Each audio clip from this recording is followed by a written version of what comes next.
Okay, let's start. Good afternoon and welcome back to the plenaries. I'm Maria Gironi from CERN, head of CERN Open Lab, and it is my pleasure to welcome you to the plenary on challenges in artificial intelligence and machine learning and opportunities in ESCAPE. Our first speaker is Kyle Cranmer, and is going to give us a talk and presentation on radically different futures for high energy physics enabled by artificial intelligence and machine learning. Thanks.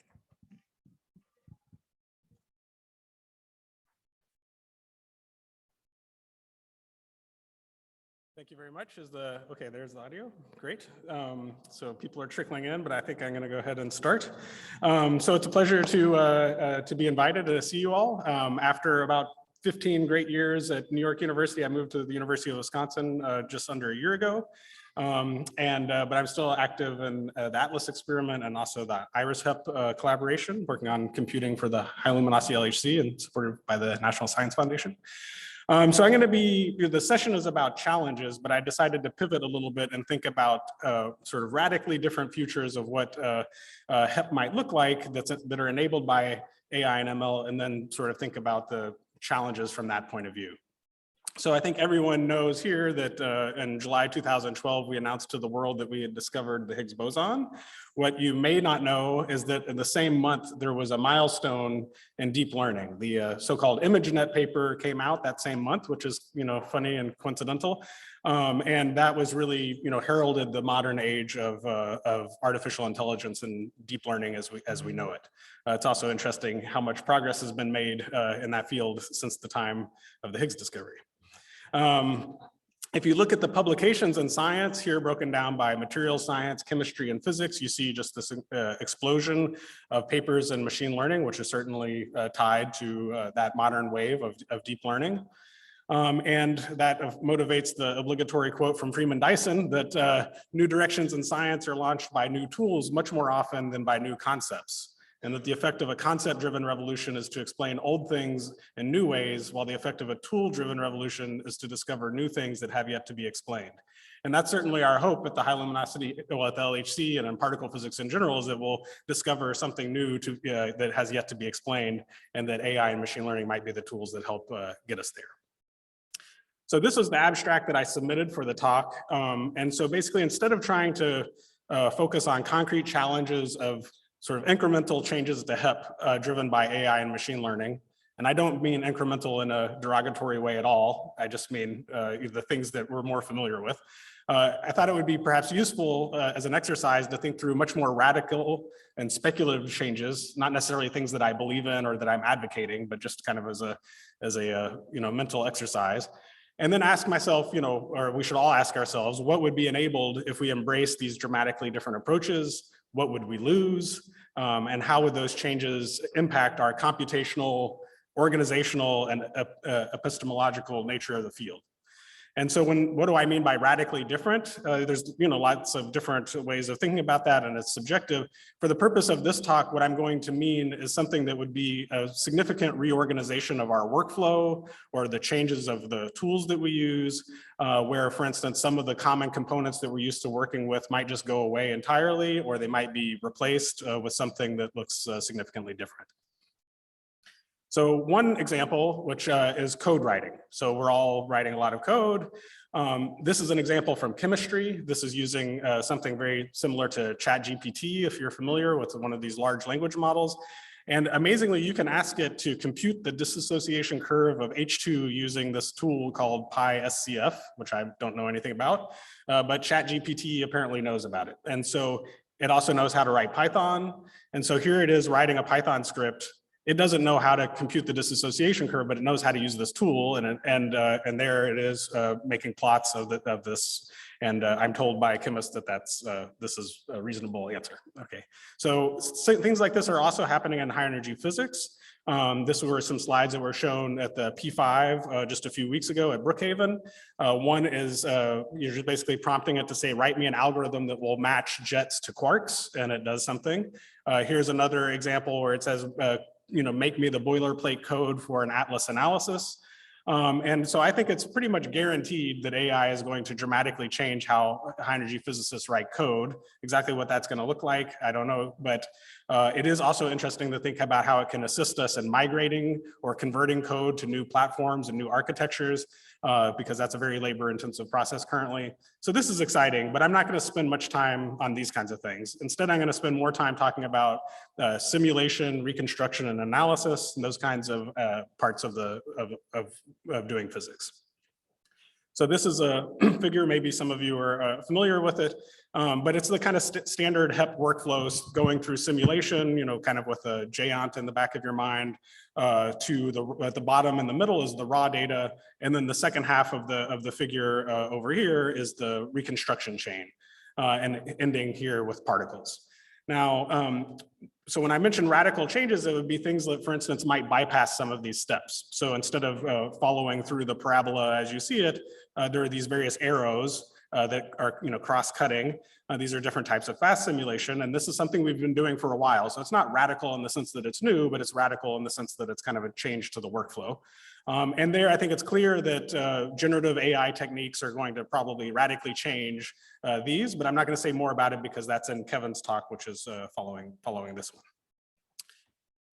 This is my version of that same kind of diagram from a previous talk.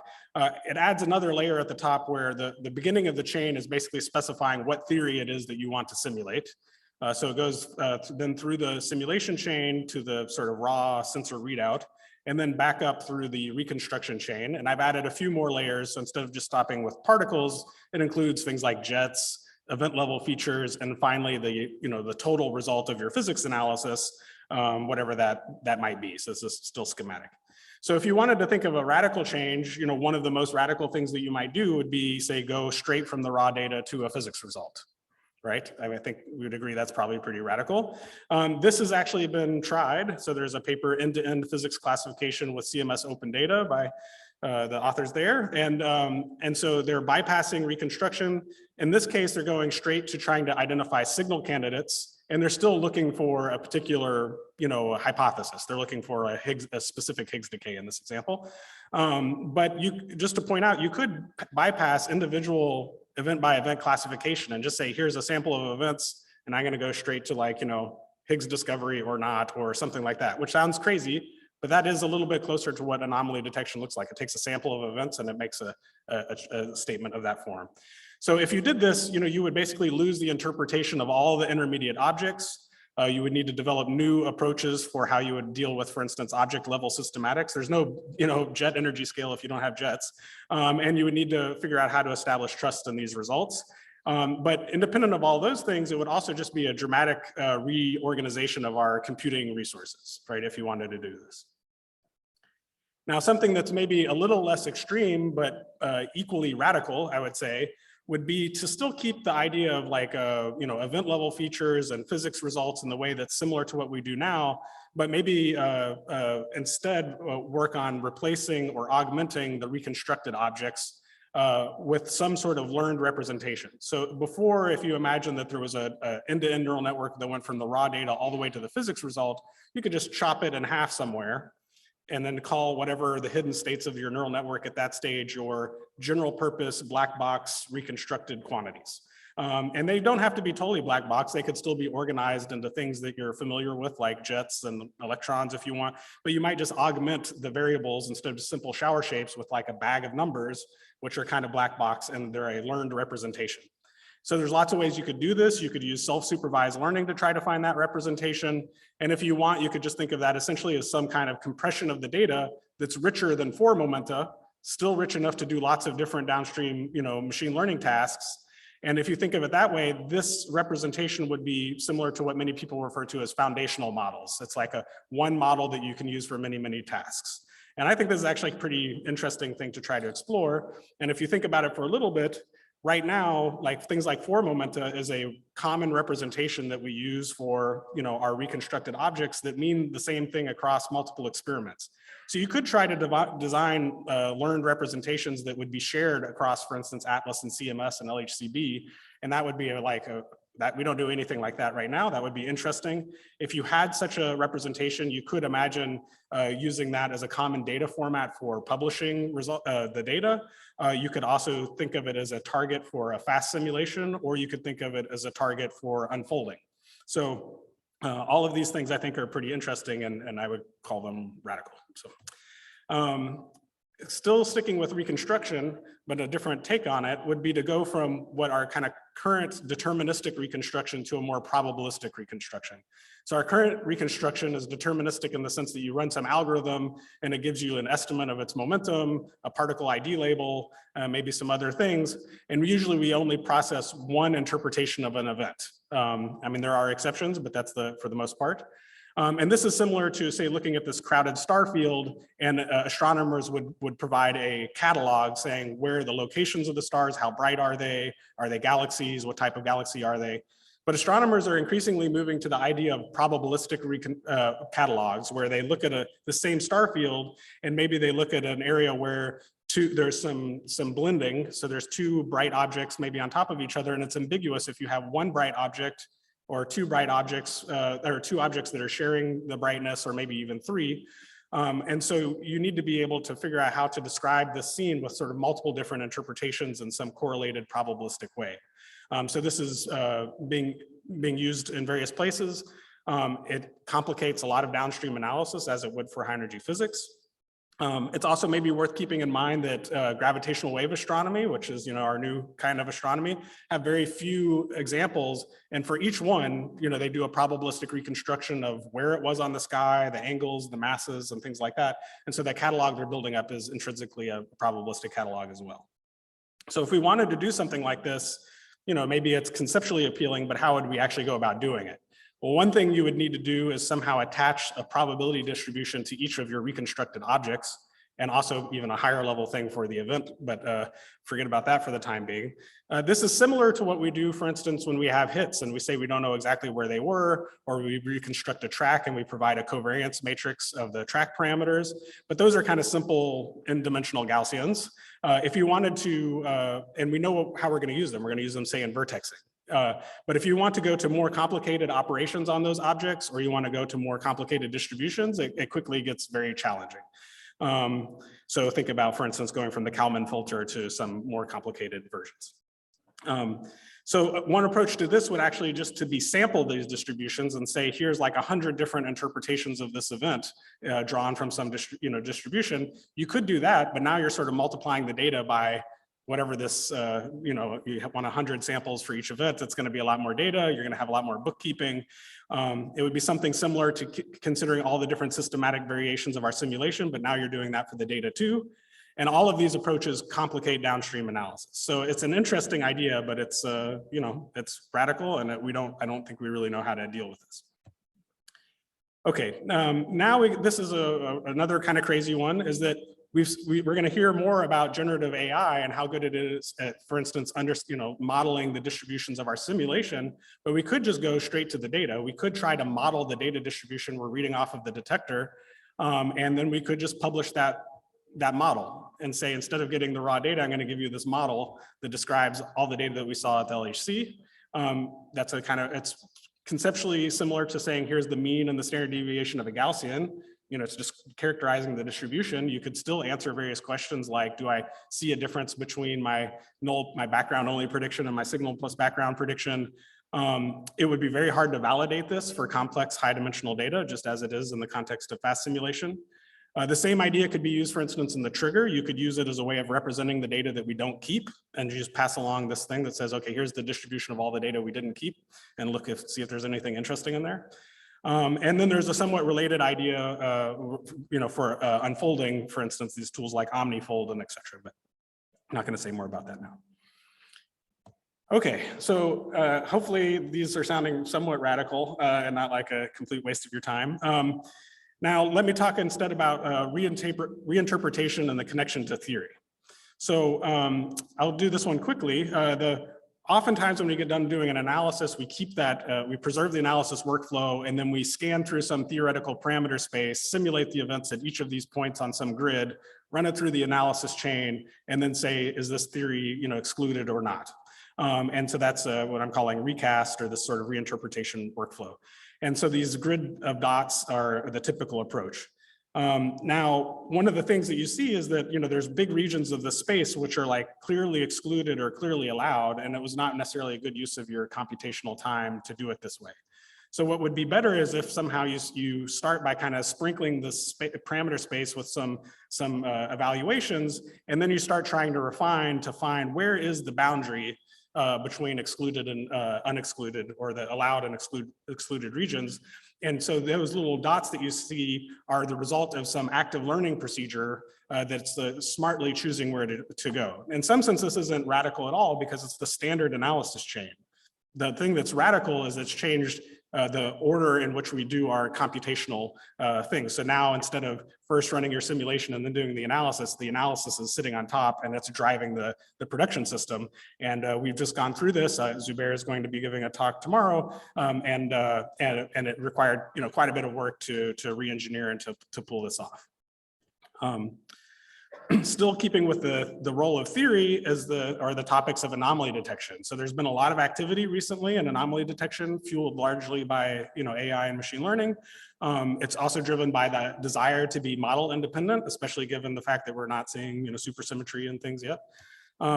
So you have this sort of spectrum between very model dependent approaches, like with the standard model Higgs search being the poster child, to less model dependent searches like effective field theory, bump hunts, general search, or the music search and CMS. And so then the question is the goal to be like totally model independent? Certainly a lot of the language that you see around the anomaly detection literature is kind of in that direction. But then there's a question of like, what does this really even mean? Is that the right goal? Is it a reasonable goal? And if we did pursue it, how would we connect back to theory? And this goes along the point that David Dean made this morning in the keynote, talking about the interplay between data and theory, and how we need to be a little bit careful that we don't want to turn into alchemy, where we just look for patterns magically in the data and forget about theory. I'm not saying that the people that are working on anomaly detection are doing that. I'm just saying you get into this discussion, right? So in this trade-off, the way that I would think of it is that all the way in the model independent section is what I would refer to as unregularized anomaly detection, that can just look for any kind of arbitrary pattern, whether or not we would consider it to be physically motivated or realistic. And what we want really is some way of sort of regularizing, looking for things that are somehow like physically meaningful. And that has a broad range from things like, that as you indicated by that bar below, you can regularize to get all the way to things like EFT, or just be very loosely regularized. But what we want to do in general is look for a way of identifying an alternative hypothesis or class of alternative hypotheses without going all the way to the language of quantum field theory, and to talk about it more in some kind of phenomenological way about features in the data that's still expressive.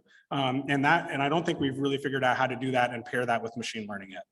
But either way, no matter any of these approaches, you can still couple it to something like recast, which allows you to reinterpret the results of these searches and connect it back to the theory. However, I will say that trying to reinterpret an anomaly detection algorithm is more complicated, it's a bit subtle, and it's definitely computationally intensive. Okay. So in that comment from David Dean, there was also talking about the scientific loop and the importance of that. So here's a standard Wikipedia image of the scientific method. I like this one better than your typical one. But the main point is that in this are parts that we don't talk about a lot, which are, for instance, formulating hypotheses, designing experiments, and things like that don't fit in our just hypothesis testing sort of paradigm, but are nevertheless a very key part of what we do as physicists. So if we wanted to try to close the loop, there are various ways in which you can kind of close the loop in some sort of scientific method. But one thing that I think is pretty interesting, and you saw that from that first example about writing code, is I don't think it's crazy. I think, in fact, it's quite conceivable that you could look at features in the data, especially if you had some anomaly, and have it tie that to being able to describe a theory in a specification that we have already established. So for instance, there's the UFO format for describing, effective field theories and things. There's the Q rules format. There's a talk number 443. There's that's talking about it for amplitudes. for in a more like nuclear physics context or for B physics and things. So we have specifications for describing theories that you can stick into your full simulation chain, and you could learn the relationship between features in the data and that specification. And I don't think that's crazy that you imagine an AI agent that writes that theory, then runs the kind of active learning loop for you and is running the simulation and trying to kind of focus in on whatever you might be saying. Now, trigger and DAC, I unfortunately don't have much time to say anything. It really deserves kind of a dedicated talk, so I'm largely sort of skipping it. I will just like quickly say there are a ton of opportunities here. Clearly, anomaly detection, but at a lower level is very interesting, and ways of like flagging weird things in your detector that you didn't expect to see. So for instance, if no one ever thought of lepton jets and you saw a lepton jet in your detector, an anomaly detector could probably say, this is not an electron or photon or something I'm used to seeing. You should look at this more closely.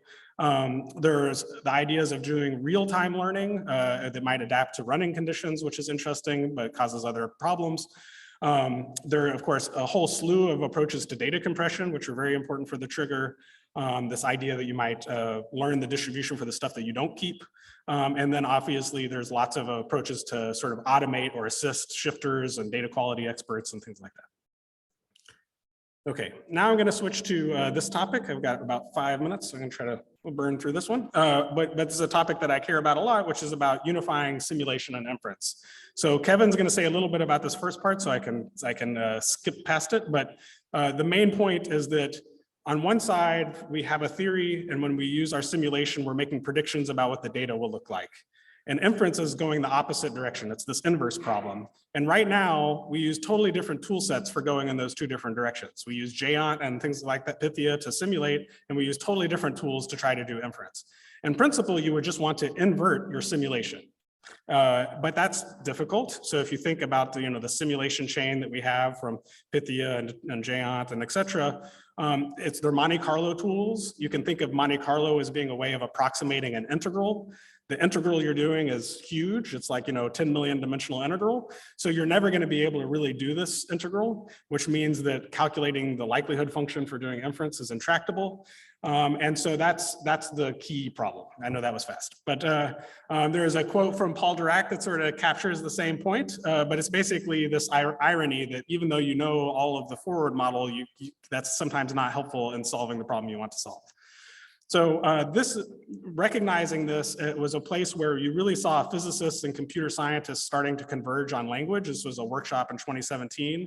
It's nice because they actually talk about particle physics as one of their motivating examples, and they're using the language more of statistics and machine learning to identify what is the abstracted difficulty that you're running into, which is about having an intractable likelihood function. So that motivated a new kind of field, which is called simulation-based inference. I would just say that basically in this situation, you have your simulator and you use a neural network to try to be kind of a surrogate that understands, what's going on with the simulator that you can use for doing inference. It can give you dramatically more precise measurements for certain flagship measurements at the LHC, for instance, effective field theories. But you could ask, okay, is this radically different or not? In one way, yes, because you're kind of getting rid of human hand-engineered features and you're just using machine learning, but that's really the same as the way we've been using AI and machine learning for classification for decades now. So that's not really the thing I want to focus on. I'm largely saying this to cue up this other approach, which is much more radical. So on the first one I talked about was this sort of learning the simulator on the left side. Another approach is to actually control the simulator much more efficiently. And that goes under the term probabilistic programming. So in probabilistic programming, you would take a tool like Sherpa or Geant, whatever your simulator is, hijack the random number generators, use generative AI techniques to look at your data, try to guide the simulation or bias it in a way to target your observed data. And if you could do so, then you can use it to do all sorts of interesting inference tasks. It enables what I refer to as deep interpretability because you can do inference on the entire Monte Carlo truth record, but it's very computationally intensive, and I think it's fair to say a radically different use of the simulator. There's another approach where instead of say using the real simulator, you use a neural network, but it's not trying to approximate your simulator, it's your new simulator. So there's an approach called Juniper, for instance, which can generate jets. You can train it on data. So it's like a data-driven version of Pythia or something. You might say, okay, well, I've lost all interpretability. Interestingly, this model is constructed with the same kind of tree-like structure that you would expect in a parton shower. So you can go and look at what's happening in the internal parts of this this machine learning parton shower and interpret what's going on. And in fact, it even learns something that agrees with like splitting functions that you see in Pythia. So then the question is, would this generalize to higher energy data? I don't know, but it's interesting. But training this neural network is conceptually equivalent to tuning Pythia. But if you think about how we tune Pythia, it's a very ad hoc, not kind of clumsy approach compared to like gradient-based optimization. So that takes me to this point, which is that really underlying all of the developments in AI and in machine learning is automatic differentiation. And autodiff is not a property of neural networks. You can apply it to arbitrary code. So there's a bit of a push to try to embrace differentiable programming in high energy physics. It's a part of the IRIS-HEP analysis grand challenge. And it's the kind of thing that you could use to push forward many of these things. So Kevin will mention a little bit about the connection of that and experimental design. And I have a couple more slides, which I won't really have time to do, but I'll just briefly say that there's a very nice article about scientific understanding with artificial intelligence. And it even says, like, what if we had an oracle that could correctly predict every particle physics experiment? We would still not be satisfied. And it's because we want to understand more deeply. And I kind of generally agree with that point. And they talk about different ways that AI can help us in that pursuit. One is to be a computational microscope. One is to be a resource of inspiration. Another is to be what they call an agent of understanding. But I'll just flash and say that in the context of, for instance, lattice QCD, we are seeing AI and machine learning like really revolutionize, or at least offer the promise of revolutionizing lattice QCD, and that would be under the kind of computational microscope umbrella. Another one is this great quote from Julius Schwinger, who's talking about, before the silicon chip, there were Feynman diagrams, and those were the tools that brought computation to the masses. Since then, Feynman diagrams have been kind of displaced by the bootstrap, if you're familiar with it, for calculating amplitudes.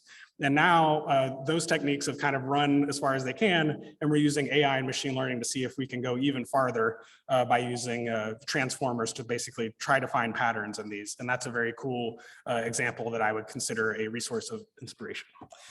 So I will end with that and leave a little bit of time for questions. There's some conclusions, but thank you very much.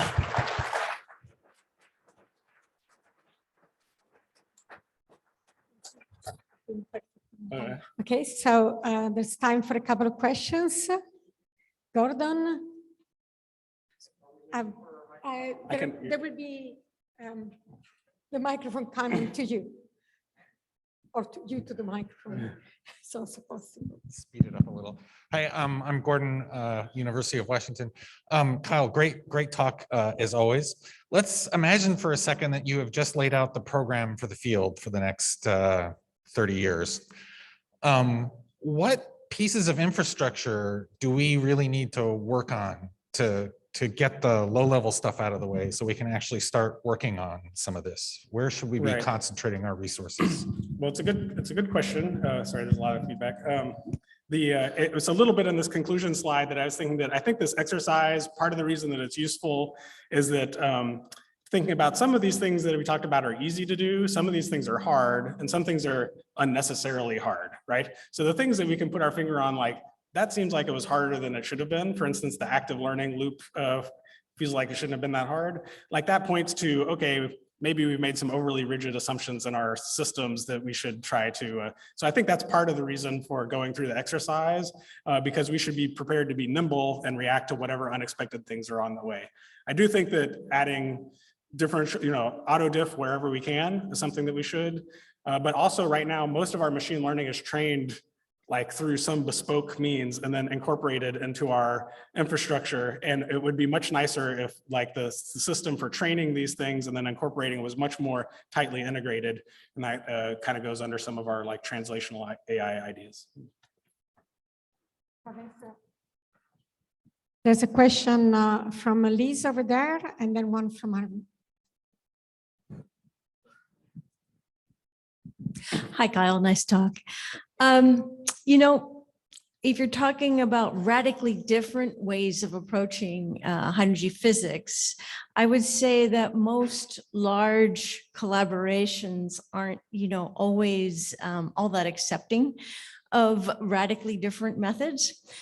So I wondered if you could comment on how you see us, gaining confidence enough in these things that it would be accepted by one of these collaborations. Yeah, good question. I mean, it was when in the third bullet point here, I said, how would those changes impact our computational, organizational, and epistemological? That's kind of what I was getting at, is like a lot of that's sociological, right? I mean, from what I've seen, these things take a lot of time. Certainly, the good news is that AI ML has got everybody's attention.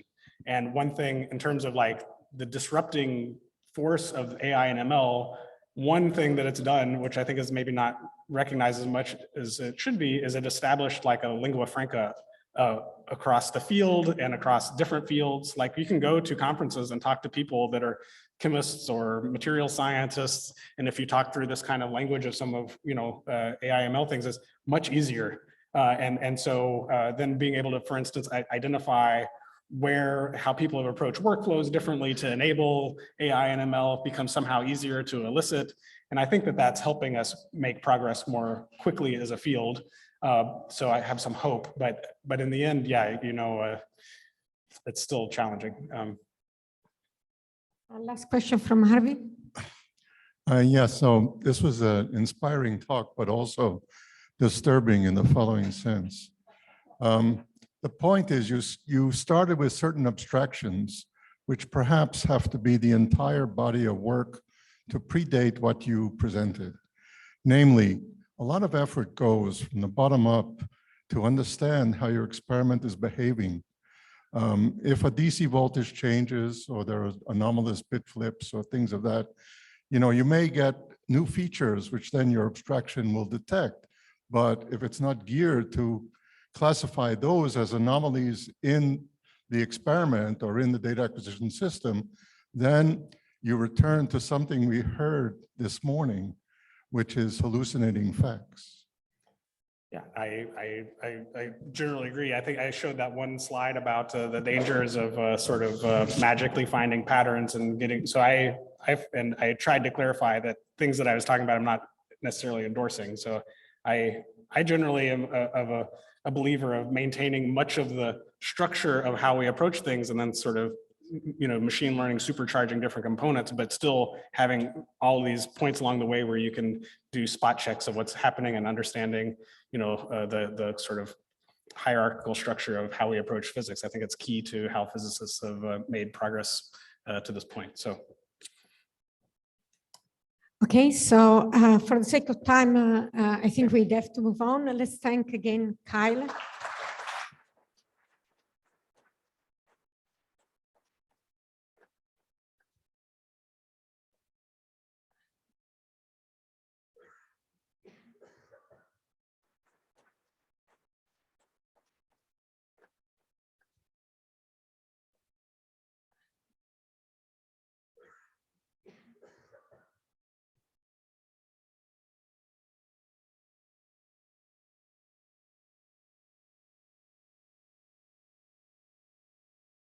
Okay, and our second speaker on AI is Kevin Pedro. He's going to talk to us about AI and beyond, the new techniques for simulation and design in high energy physics. Thanks. Yes, so I'm Kevin. I'm an associate scientist at Fermilab, where I convene the CMS group on machine learning for simulation. And today I'm going to take you not only to AI, but to beyond and talk about these new techniques. So first, let's survey the simulation landscape. We have primarily full simulation, which is a common software framework in most of our experiments. That's Geant 4, where you have explicit modeling of detector geometry, materials, interaction with particles, and so forth, and then experiments can customize this. So this plot here actually shows a pion shower and a calorimeter. This was a plot I made back as a PhD student. I figured I'd revive it for this talk just so it gets seen by a huge audience for really no reason. Then you have FastSim, which is usually an experiment-specific framework, where you implement approximations to the full simulation, like analytical shower shapes, such as the G-flash approximation, which is shown below, truth-assisted track reconstruction, and so forth. And then finally, you have ultra-fast parametric simulations like DELFAs, which are used for phenomenological studies, feature projections, and so forth. But basically, the message here is that simulation is crucial in high energy physics, and that means we want to do more of it. We want to do it better. We want to do it faster. So how do we accomplish all of those goals? That brings us to this AI landscape and how it applies to simulation. So there are two different options to use machine learning for simulation. You can replace or augment part or all of the GEANT4 full simulation, which is what you should see in the top of this plot, or you can replace or augment part or all of FACET, which is what you see in the middle of the plot. And the goal for the first step, or the first option, is to increase speed while preserving accuracy. While in the second option, you want to preserve the speed while increasing the accuracy. But basically, you always want to end up in this top right corner where you have high speed and high accuracy. Machine learning can also create faster but less accurate simulations, which would be similar to the existing FastSim, but done with machine learning. And then you could augment with more machine learning to improve the accuracy. So it's kind of a multiple step approach, but you still want to end up in that top right corner. As another option, you can replace the entire chain, not just simulation, but all the way to your final variables, which is often called end-to-end. And this is an exciting prospect and potentially complements other cases. Machine learning, of course, I should note, can also be used in a similar way for things like event generation, hadronization, and so forth. I will not have time to cover these in this talk, but there are some interesting discussions on it here at CHEP, and you should check them out. So we can look at a taxonomy then of exactly how we use machine learning. What kinds of architectures do we use for simulation? And there's sort of two prongs to this taxonomy. You have generative models where you replace some part of the simulation. These are usually stochastic. You're generating output from random noise. And you can have generative adversarial networks, variational autoencoders, and normalizing flows. These are sort of the big three categories that we consider. On the other side, when you're augmenting an existing simulation, this is called refinements, and it's usually deterministic. It can be based on reweighting after doing some kind of classification, or it can be based on doing some exact correction from some regression. And both of these approaches, as shown here, can work pretty well. And so it's just a matter of exactly what you want to accomplish. Now, I said both of those approaches can work pretty well, but I didn't really quantify that. And you'll notice that a lot when you see talks. So people say, well, the distributions match pretty well. But I always say when I give a presentation about this topic is that the speed only matters if you achieve the needed accuracy. Because if you get a wrong answer, well, I can give you a wrong answer infinitely fast. So you really have to make sure that you're doing the right thing before you care about how fast you're doing it. And if you just look at one-dimensional histograms like we were doing, that's not good enough, because you can miss high-dimensional correlations, which are very important for the precision physics that we want to do. So the best category of metrics are generally used integral probability metrics, which are defined based on the following. You take the supremum over some space of functions for the expectation value of the real versus generated examples. And some examples of these integral probability metrics, there's the Wasserstein distance, W1. This works fairly well in one dimension, but it can be biased in high dimensions. There's the maximum mean discrepancy, or the MMD. And here you use a reproducing kernel Hilbert space. And this works pretty well, but it depends on the choice of kernel. So there's some bias there potentially. And then finally, there's the Fréchet distance, and this is the W2 distance, which is similar to W1, but with a different parameter. But it's using not the exact features, but a Gaussian fits to this high dimensional feature space. And in this high dimensional space, you can choose your own features, or you can obtain them automatically from some neural network activation. But this one tends to work the best, as we'll see below. Another interesting category is classifier scores. So you could train some neural network to distinguish a real example from a generated one. And then you look at the area under the curve as your score, and you want to be as close to 0.5 as possible, which means the two are indistinguishable. But if you compare two similar approaches, a message passing generative adversarial network, which uses a fully instantiated graph, or an adversarial particle transformer, which instead of using the full graph uses the transformer that's faster. By eye, the results look pretty similar, as you can see in this paper that I've linked. But when you look at these metrics and you specifically look at the Fréchet particle distance using hand-engineered features, you can see that it does actually distinguish pretty well that the faster method is in fact not quite as high quality, whereas some of these other distances don't distinguish them as well.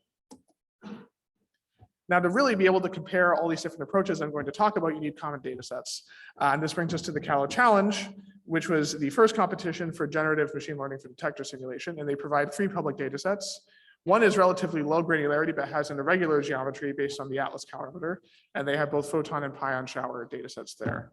And then they have 2 more data sets using a silicon tungsten sampling calorimeter with electron showers. And they have medium and high granularity versions of that, which are data sets 2 and 3. So you really need these to compare different methods. You can use all the metrics that we just discussed and even more. There have already been many new methods developed for this challenge. Some will be shown in CHEP this week, and there's a summary of the challenge that will also be talked about at CHEP. So let's look at how experiments are already using these generative models. So Atlas has put generative models into production in their fast simulation. And specifically, they're using this fast Calogan architecture where the Wasserstein distance is used as the loss, and this tends to stabilize the GAN training and performance. They train separate GANs for each of 100 ADA slices in their detector, and for each particle type, photons, electrons, pions, and now protons. And they optimize the hyperparameters now separately for each particle, so they can have different size networks, for example, for showers that are more complicated and things like that. They take their regular geometry and voxelize it for the training, so it's easier to do operations on it. And they incorporate this into their fast simulation along with regular full and fast sim modules, depending on the particle type, the energy range, and so forth. So they use the best option in each case. And what you can see here is that they have very good agreement in proton energy distributions, and this is a new result.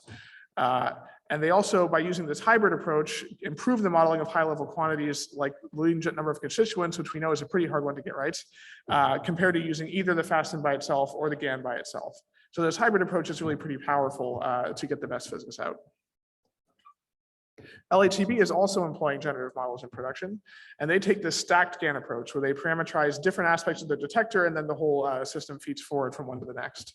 And they use, in many cases, this Cranmer GAN, which is similar to the Wasserstein GAN that Atlas uses, but I won't go into the difference there. You can see in the tracking resolution where they use a simpler GAN, they reproduce this well both in PT and in phi. So they're getting the geometrical effects in there, which is very important. And then if you look at the end of the chain, global particle ID, you can see they also reproduce some of these variables pretty well, like kaon versus pion distributions are reproduced pretty well, and the muon versus proton distributions are reproduced with really very good fidelity. Now, outside of collider physics, generative models are also useful, but the major computing hurdle for many experiments that aren't collider are optical photon propagation.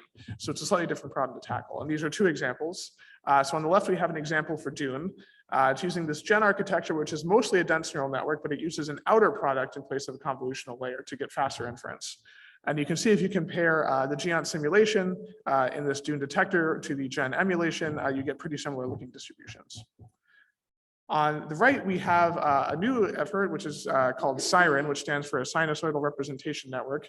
And this uses this very new, interesting idea of having a sine function for the activation. And what this means is that it can reproduce high frequency features. This activation function itself is continuous and differentiable, so you can actually get it to represent gradients as well as values. And this can be very powerful in this kind of case. At the top, you see the comparison of the true versus predicted visibility from their model, and they agree very well down to very low values. And then if you look at an actual example of some kind of event in the Icarus detector, which is what they were simulating, you can see that the library they generated from the full simulation looks very, very similar to SIREN. So they are actually reproducing these high frequency features with sharp edges that neural networks often have trouble with. But we're not the only ones doing generative AI. Industry has been doing it too. And they have a lot of very interesting new examples that have come out in just the past year or so. So on the image generation side, you have leading examples like Dream Studio, DALL-E 2, Midjourney, and others. And then you also have autoregressive networks like large language models, for example, GPT-4, as well as some image generation models. And most of these new image generators use diffusion, and as I said, some are autoregressive. But what you'll notice is that if you look at this whole space, there's really no GANs, VAEs, or normalizing flows in sight. Sometimes these are used as components of larger models, but industry has sort of moved on and is using more sophisticated architectures. And GANs are especially disfavored. They have a number of known mathematical problems like lack of convergence in the training, mode collapse, vanishing gradients, and so forth. As we've seen, we're using them now, so you can ameliorate these issues with clever techniques, but these newer architectures benefit from avoiding them altogether. So I think it's interesting to see what can we do with these new things, and people have started to look at that. But first, we could just take one of these examples. So I'd looked at Dream Studio, and I put in a prompt where I asked it to generate me a GN4 simulation of a pion shower with some parameters and information. And this is the image it gave me. So it's cool looking, but probably not quite accurate enough out of the box. I'm not quite sure that this is exactly how the CMS detector really looks from the last time I saw it. So probably there's still a little bit of work on the industry side before we abandon our efforts. So let's see what we can do really specifically for high energy physics. So here are a few new generative approaches for high energy physics. One is using something inspired by these autoregressive models. So it's a transformer architecture. It still uses a VAE to learn a latent space, but then it actually uses an autoregressive prior to sample from the latent space. So each entry you sample depends on the previous ones, and this seems to improve over sampling directly.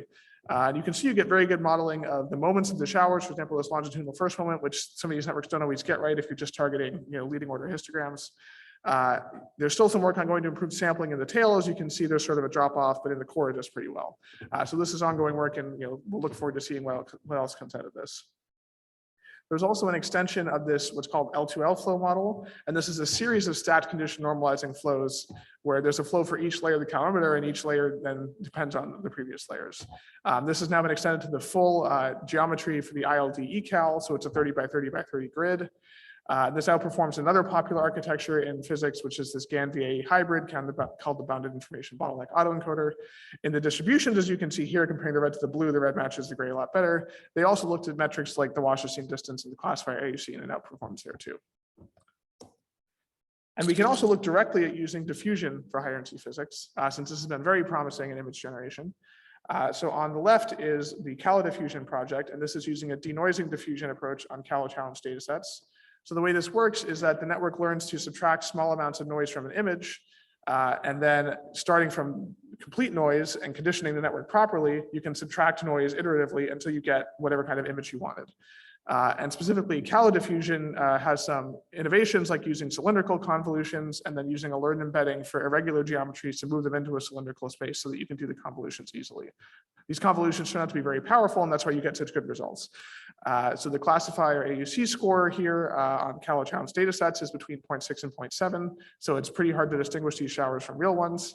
And they also have pretty good values of the Fauché particle distance and the kernel particle distance from the maximum mean discrepancy.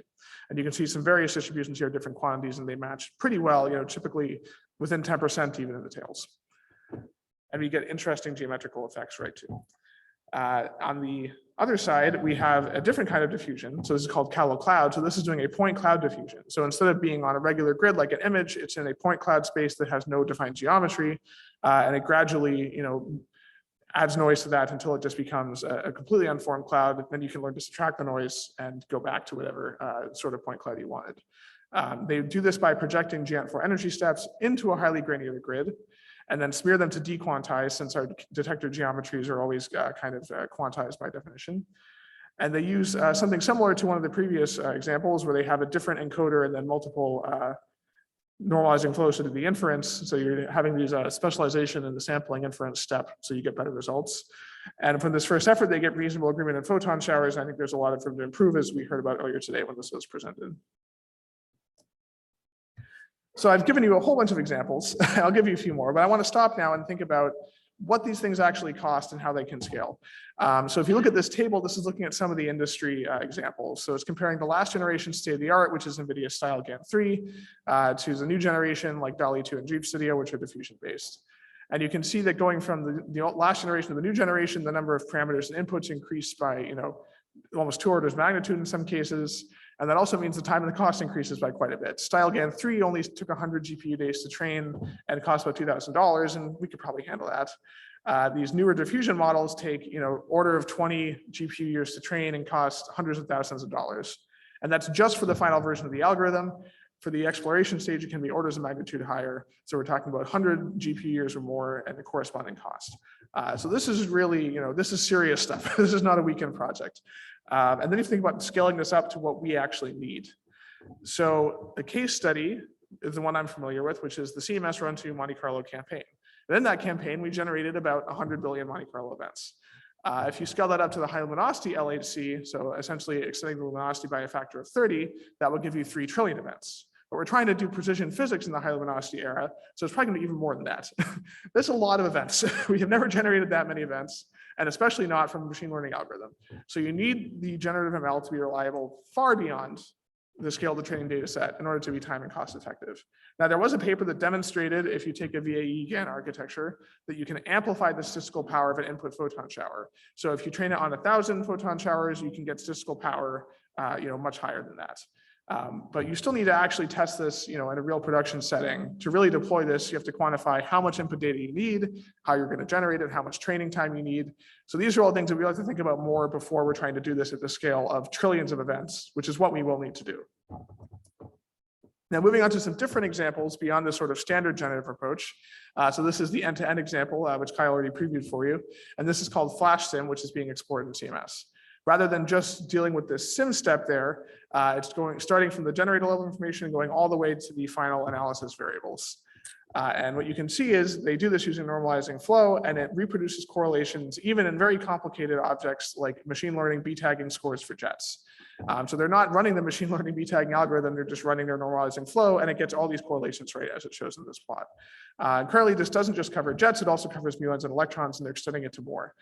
So this is a very promising solution for end-stage analyses. It's effectively going to give you infinite Monte Carlo, which is not to say that it's going to give you a statistical uncertainty of 0, but it will minimize statistical fluctuations as much as we ever possibly could with the computing constraints that we have. And I view this as very complementary with the sim level solutions, because in order to do this, you have to produce training data for the flash sim. So you have to be able to do the whole chain normally. And to develop your calibrations and algorithms and the reconstruction step, et cetera, you may want to use some simulation level surrogates to be able to iterate on those things faster. So you can see how all these different ways of approaching it sort of have a place where they slot into the way that we do production. Now, this flash sim, as I was showing you, produces high-level variables for comparison to data. Kyle was already talking about simulation-based inference, but I'll give you a bit of a slightly different view here, even though I'm stealing this plot from Kyle, so it's not that different. So that's this idea of producing high-level variables is kind of what the examples in the top part of this figure show you, that the simulator produces something, you compare it to data somehow, and there are slightly different ways to do that. You can imagine it's potentially only a small step, instead of producing these high-level variables, to directly produce a likelihood or some related quantities to do inference. And that's sort of the bottom part of this plot, which I won't try to explain all these examples, but you can kind of see how it goes. And what this means is that you're learning how the underlying distributions depend on observables and parameters, and then you can ask questions about those observables and parameters. And this means you can directly use low-level, high-dimensional data, rather than requiring dimensionality reduction into summary statistics, which is what we usually do. And so you can potentially get a lot of power out of this. It's very interesting, and you can ask questions that might be different from the ones you could ask with the limitations we currently have. And some people have started using SBI in physics. There's really growing usage in astrophysics and beyond. And if you go to that website, you'll see a lot of other examples. But this is an example for some of my colleagues at Fermilab, where they looked at the coverage for 12 lens parameters from a dark energy survey-like data set using a normalizing flow technique. And perfect coverage is this dashed line, going exactly on the diagonal. And you can see for all these parameters, the neural network approach gets very good coverage. It's not exact, but it's very, very close. And this is a lot better than it used to be. So people have really worked on making these methods statistically valid. And there is one example here that I showed for high energy physics. And this is essentially looking at standard model EFT analysis. They use what's basically a machine learning version of a matrix element method. And they learn an estimator using the joint likelihood ratio and the joint score. And what you can see is if you compare the red and the gray lines, that it gets very, very almost exact agreements with the truth. And the other methods that don't use both the joint likelihood ratio and the joint score, either they use summary statistics or they only use one of those, don't match nearly as well. So this is really impressive. And this shows us, one of these examples of what Kyle was telling us about radically different ways to do physics and how we could get more and better physics out of that. So another approach that I had mentioned earlier is this refining an existing simulation. So you can adjust high-level quantities to match the full simulation. And this is essentially replacing the coarse correction factors that we derive by hand for the fast sim right now. So we're already doing this. Machine learning is just a way to do it much better. And to do this, we used ResNet-like architecture with skip connections so that you get all the different levels of features that are learned concatenated together, and then you can optimize how you use them. And what this does as well is it uses two different loss functions. So it compares the ensemble distributions using the maximum mean discrepancy and the object by object comparisons using mean squared error. And this improves both the 1D distributions shown at the left and the difference in the correlations between the fast sim and the full sim is shown on the right. You can see there's a lot fewer differences in the refined version. So I mentioned this network has two different loss terms. And that's actually pretty common. People have multiple terms for their loss function to account for different effects. The problem is you can't optimize for two things at once. Instead, you can optimize one function given a constraint on another function is written here. And once you have expressed the problem this way, you can actually learn the multipliers on the other terms instead of just guessing them using this method that was actually introduced at NeurIPS way back in 1987 called MDMM. And this guarantees convergence on the Pareto front, as you can kind of see sketched out here, whether it's convex or concave. And without this technique, you get accidental convergence at best. And so this brings me to the idea of differentiable programming. So when you have DNN trading via gradient descent, that's enabled by automatic differentiation, as Kyle had already mentioned. And that means this training procedure can be extended to any differentiable function as long as you have some objective. But some functions are not differentiable, so you have to figure out how to handle those. You could train a DNN surrogate, and that's sort of where our existing ML for simulation approach comes into play here. You could take those ML algorithms that you generated and use them as differentiable surrogates for your simulation. Or you can use approaches like mixture density networks or reinforcement learning to convert a discrete quantity to something continuous. This has obvious utility for designing new experiments, and this plot here showing how all these things loop together is from the MODE collaboration, which is one of the groups that's looking at using this in high energy physics. So you have many choices of quantities to optimize, and to do this, you may need to tune your reconstruction as well as your detector properties. And you could extend this even further, but I'm going to move on and talk about a few examples. So at the SHIP experiment, searching for hidden particles, they have this set of muon sweeping magnets at the front of their detector so that they can push muons with your background away and not overwhelm, and spoil the rest of what they're detecting. And what they wanted to do is optimize the multi-stage magnet parameters to minimize the muons in the detector. So how well can they sweep the muons away?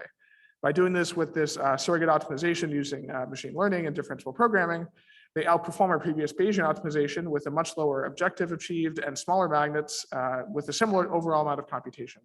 And this method can actually work with different surrogate methods, which is pretty nice because it means you have a lot of options.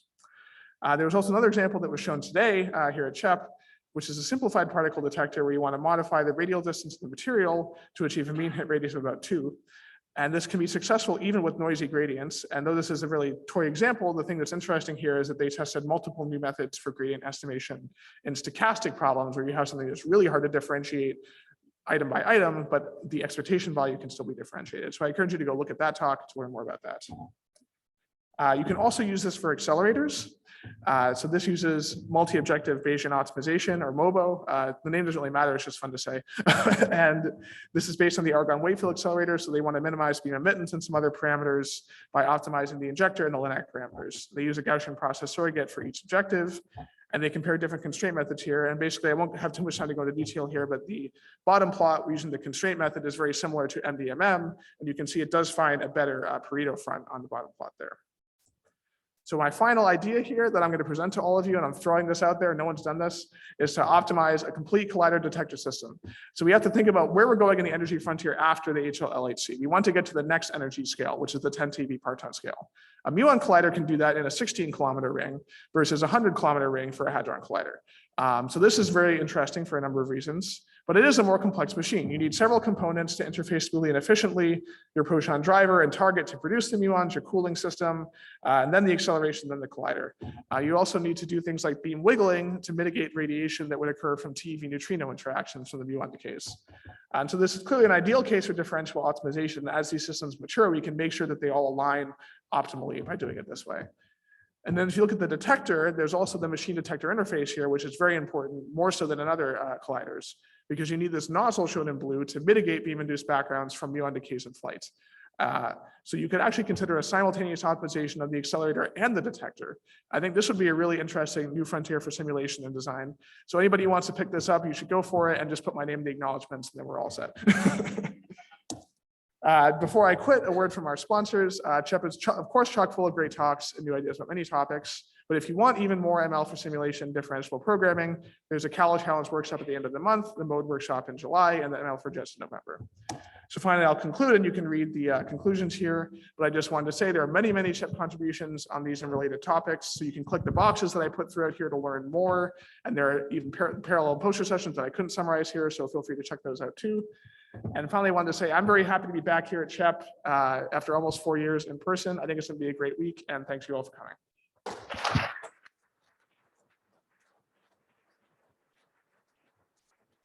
Thank you very much. So we have time for questions. Yes. You got to wait. What? Okay. It's a bit, it's a bit challenging. This is Andy Salzburger CERN. Thanks, Kevin. Very nice. I have a question towards the differential programming. Is there anyone who's dealt with, let's say, when you hit non-differentiable boundaries. When we tried this some time ago, you will hit the reality at some point. You cannot, you optimize your detector, but you cannot move a module into another module, right? So we started coding more and more rules into the system that at some point we said like, then we can probably run a linear regression and get the best outcome out. So how would we deal with something which is not strictly differentiable in such a design process? So that's a very good question. And I had kind of hinted at this on the slide, but I didn't have the time to get into it. But essentially, there are a number of techniques to convert discrete quantities to something continuous that you can optimize. And I think, mixture density networks are a nice way to do it, but it probably wouldn't work for the case you were talking about. I think doing reinforcement learning and having sort of a series of steps, that you test is a way to encode this into an overall differentiable training approach. And I think we have not explored this as much as we should. So there probably are, I think there are ways outside of our field that people have used this more effectively, and that we need to investigate more to do this.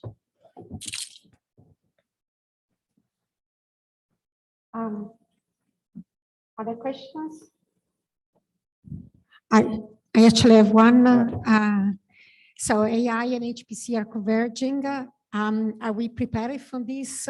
Do we have a way to use in the future these supercomputers for AI? What's your opinion there? So I think we are, like you said, we're converging. We haven't gotten there yet.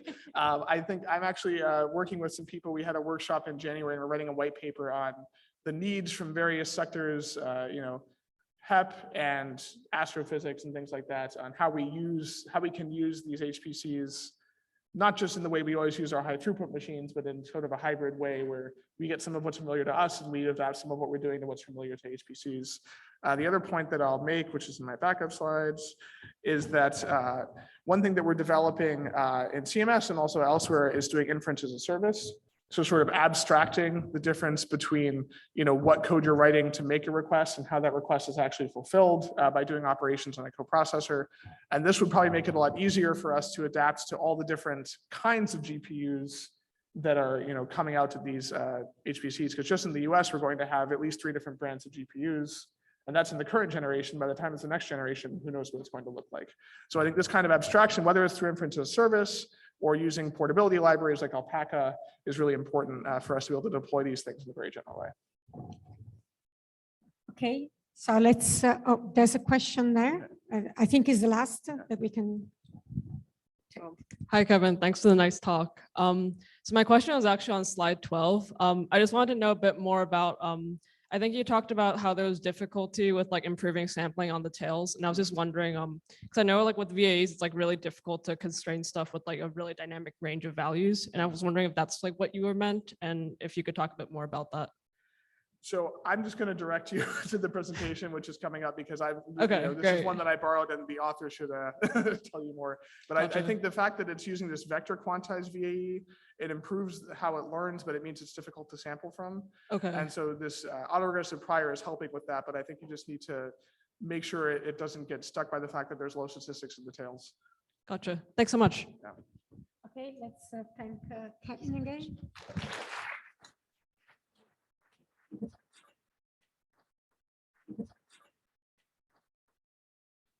Okay, so we change gear and we move to the opportunities in Escape. And the next presentation that we have is from Jared Little. Second, are you here? Fantastic. Okay. And he's going to talk to us about the dark matter science project. Thanks. So, hello, thank you for having me. My name is Jared, and I am a postdoctoral researcher at LEP in Annecy, France. And I work on the Atlas experiment, as well as on the European Open Science Cloud, EOSC Future. So the Dark Matter Science Project is an open science project aiming to bring together different ESCAPE services. ESCAPE is an EU-funded project which aims to bring together different research infrastructures to improve the productivity of researchers as well as gain new insights and innovation across disciplines. There are 31 partners, including 10 S3 projects and landmarks, 2 pan-European international organizations, and 4 supporting European consortia. You can see a statement on the right from APEC stating the community must vigorously pursue common coordinated R&D efforts in collaboration with other fields of science and industry. So for more on this, you'll see a talk immediately following me by Giovanni. And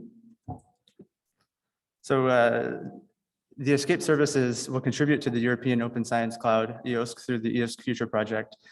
So in this context, 2 science projects are being developed to produce cutting edge science results while exploring synergies between different research facilities.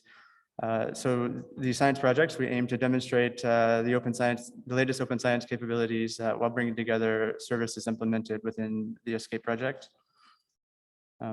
So the 2 science projects being developed are the Dark Matter Science Project and the Extreme Universe Science Project.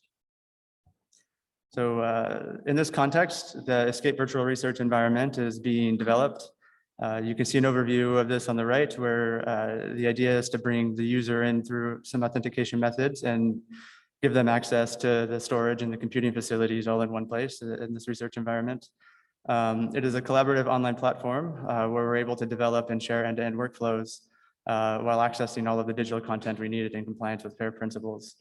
The VRE is currently actively used by members of both science projects to analyze, preserve, run, and share different analyses, as well as for education and outreach. So for more on the VRE specifically, there's a talk tomorrow morning, first thing, by Elena. So please attend here. So for us, the big science question is dark matter. It's one of the biggest questions, not just in particle physics, but in physics in general. We have plenty of astronomical evidence for dark matter, but we really need to understand what is the 85% of matter. So, but dark matter experiments are increasingly costly, large, complex experiments. There's only one or a handful of each experiment of each type worldwide. So it's absolutely crucial that we maximize the scientific outputs of these experiments. So not just creating new analyses, but also storing these analyses, the data sets and the results in order to combine multiple results, studying the same questions and reinterpret existing studies for new questions. So with the Dark Matter Science Project, we're providing the community with tools to do these things. This is a prototype focusing on the well-known weakly interacting massive particles, or WIMPs, and experiments. There are 3 types of experiments looking for targeting these WIMPs. We call them indirect detection experiments, direct detection experiments, and collider searches. So indirect detection experiment is looking to break dark matter. So 2 dark matter particles annihilate and we see standard model particles, whereas the direct detection is looking to shake dark matter, or a dark matter particle coming and interacting with the standard model particle. And in the collider searches, we're looking to make dark matter to probe this interaction. But a joint discovery of this nature really requires these different experiments and different inputs to work together. But these experiments have different data sizes, workflows, data, and result sharing policies. So just to give you an example of what we will hope to see in the near future. So suppose a direct detection experiment sees a hint of a signal with characteristics that are compatible with this WIMP dark matter. And then a few years later, another direct detection experiment using a different technique confirms these hints and sees a compatible particle. And then a few years later, perhaps an indirect detection experiment observes signals of dark matter annihilation. So we decide to build a collider to target particles with this mass of a dark matter candidate to try to shed light on the interactions between dark matter and standard model particles. So such a scenario would require interoperable and reproducible analyses. We'd be required to compare and combine our results from different experiments and provide end-to-end workflows and make them available for cross-checks. So this is exactly the prototype that we are trying to build. So some experiments that are involved in the science project, from direct detection, we have Dark Side. From the colliders, we have Atlas at the Large Hadron Collider, and in indirect detection, we have Fermilab and KM3Net. as well as their evolutions in the future. So DarkSide 20K, Atlas, High Lumi LHC, and CTA. We're putting some of these analysis and machine learning tools as part of this science project. So we hope to understand the computing and analysis challenges that we face in some of these future experiments. So the planned scientific outputs for this science project are new individual results from the different experiments and publications hosted on our virtual research environment, as well as a focus on plots highlighting the complementarity of the different experimental efforts in order to facilitate the combination of the results of the different experiments. So we put the data in all of the software and objects and make them available, so with the data on the data lake and the software on the Escape software catalog. And we are making these pipelines accessible via the VRE. So just to give you an example of workflow, all of the different experiments have different workflows, but as a generic outline, we have we bring the data into the data lake, including as much as possible the reconstruction and calibration, and make this accessible from the platform to do the analysis on these different events and distributions. So we have two main types. We target smaller workflows and then larger workflows. Currently, most of the experiments involved have some of these smaller workflows already on the VRE using a Jupyter Hub that connects to the data lake, and they can pull their data directly into the VRE and analyze, do their analysis there. And currently, we're trying to stretch this with larger workflows using Rana. So now I'll discuss a little bit the different dark matter experiments and what they're working on in the VRE. I'll start with collider searches, which I'm working on. I'm supervised by Tanya and Stefan Jeskel at LAP, as well as Caterina Dolioni at University of Manchester. So as many of you know, the Atlas experiment, along with CMS, they're the two general purpose detectors located at the Large Hadron Collider that investigate a wide range of physics.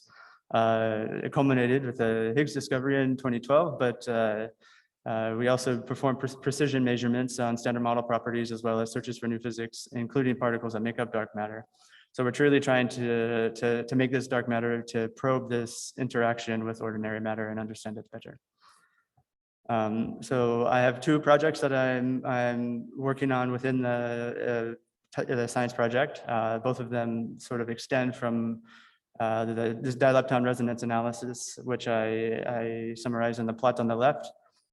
So you're looking at the dielectron invariant mass here with a standard model background expectation. There's a solid red line. And we're really looking for resonances or bumps that could indicate a new particle over the background in this case.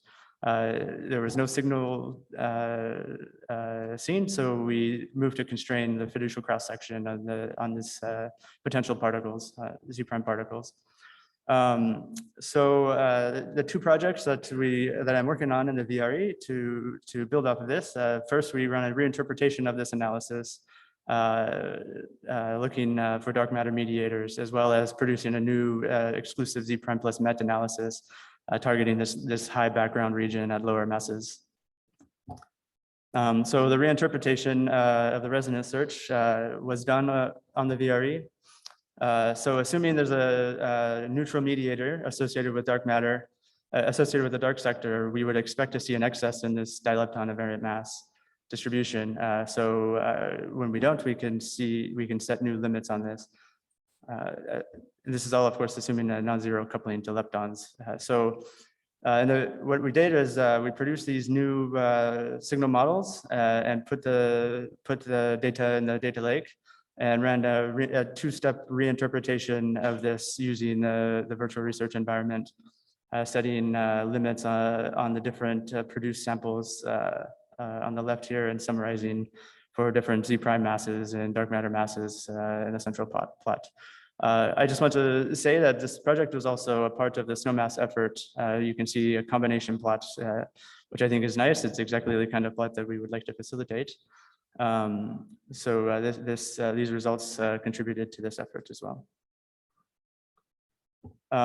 So this reinterpretation was also set up with Rihanna. Rihanna is a reproducible research data analysis platform that we use at CERN. It's a very nice platform for sending jobs to remote computing clusters. So we set this up with the VRE, and in this case, it may be overkill, but future workflows will be much more complex. So we wanted to start testing this. And it's really nice because you can set up a multi-stage workflow. So you have a file that outlines your workflow, and you can pass from one stage to the next. So we're trying now to stretch this a bit more with the exclusive Z prime plus MET analysis.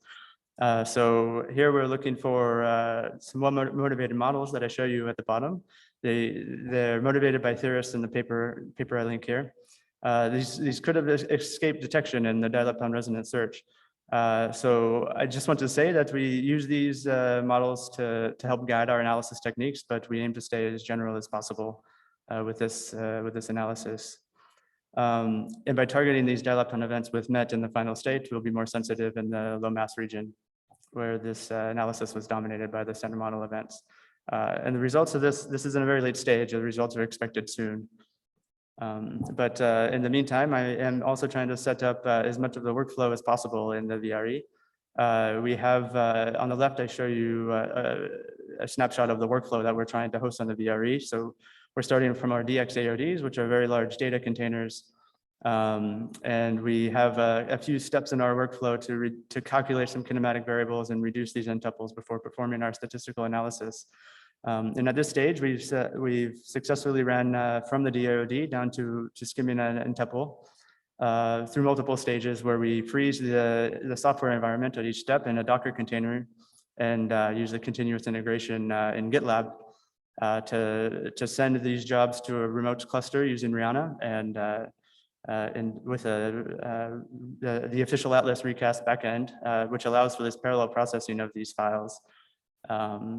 Which I think is crucial because as you can see, we have some of our background samples that exceed a few terabytes, so 10 terabytes even. So if we're going to expand this to run on files of this size, this is very crucial. So some of the other experiments involved for the direct detection, we have dark side results and plans.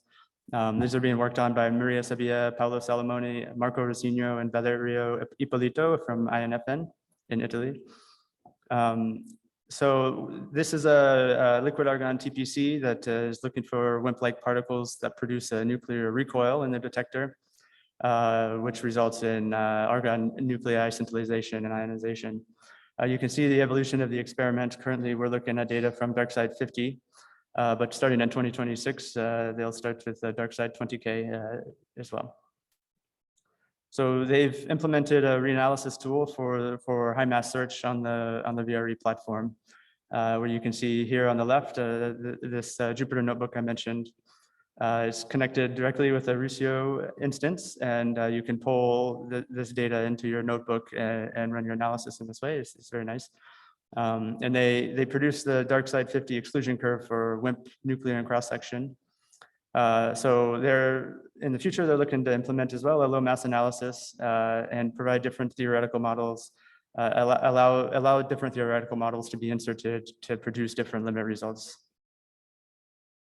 In the indirect detection, there's Pooja and Christopher from LAP as well, supervised by Francesca Calori from LAP-TH, looking at Fermi-LAT data from the Fermi Large Area Telescope. They're looking at gamma ray data. So the data and the main processing software for this are all publicly accessible, and now as well, they're fully available in the VRE. The code is entirely written in Python 3 using well-known packages like scikit-learn, and it can be optimized from the command line, enabling a quick check of the viability of different dark matter models. So some of the results that are hosted, the first one they worked on was a previous result from 2020 from Alvarez here. But these plots shown here setting cross-section limits are from as well the VRE, and the code to make these is publicly accessible. As well, they were able to perform their most recent results in the VRE as well. So this is based on the paper shown below from Pooja. looking at the brown dwarf analysis. And you can see they get very low cross-section limits comparable with the dark side experiment as well. So just a moment about the Extreme Universe Science Project. It's another science project. So with gravitational wave discoveries, this has opened new windows into new perspectives for the study of events in the extreme universe. And they have concluded that collaboration amongst the scientists of different disciplines is mandatory.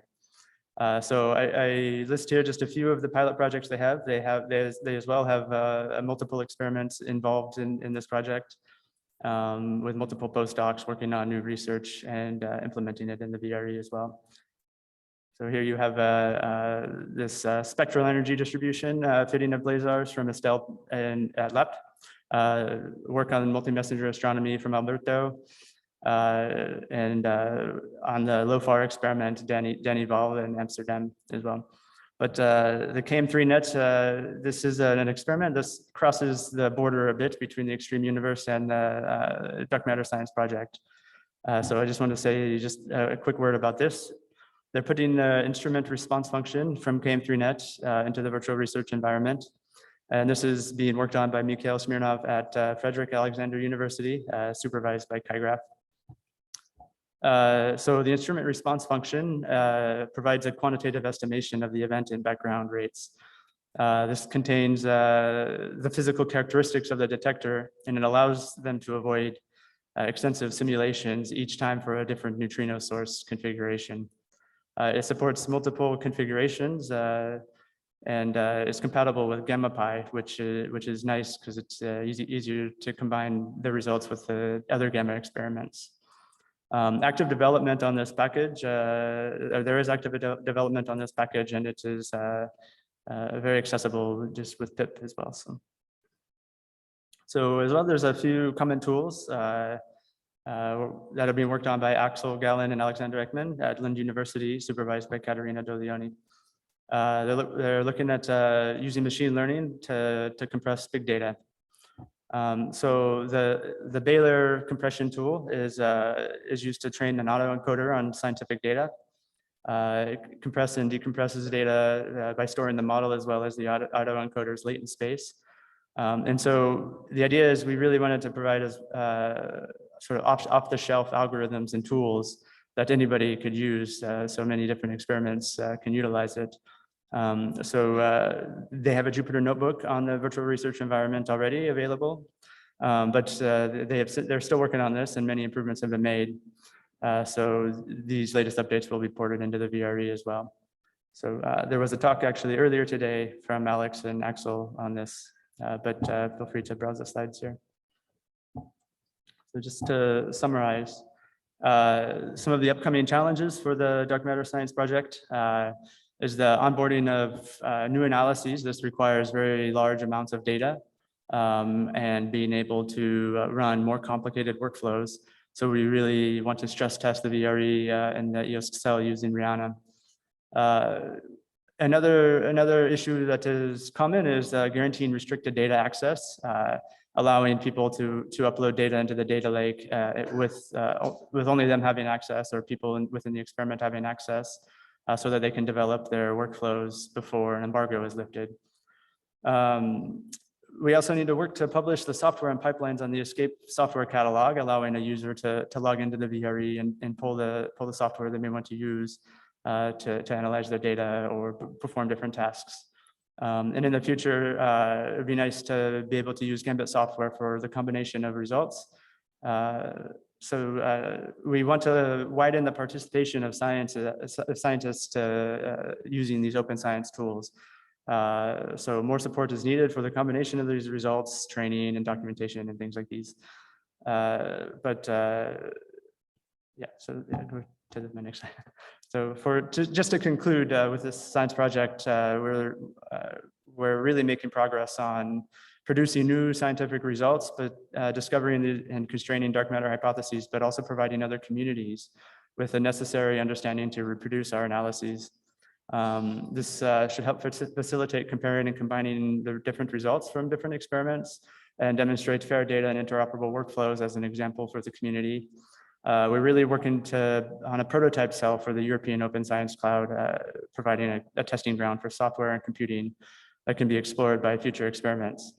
And so lastly, I just want to say thanks a lot to the Dark Matter Science Project team. There's many people who deserve credit for this work, but also the computing community in general. All of you, you probably see tools that you've worked on that we utilize as well. So thank you very much.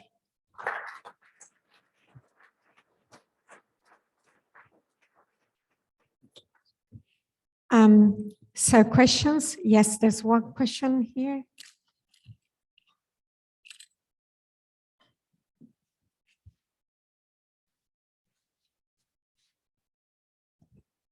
Hi, thanks for this nice overview.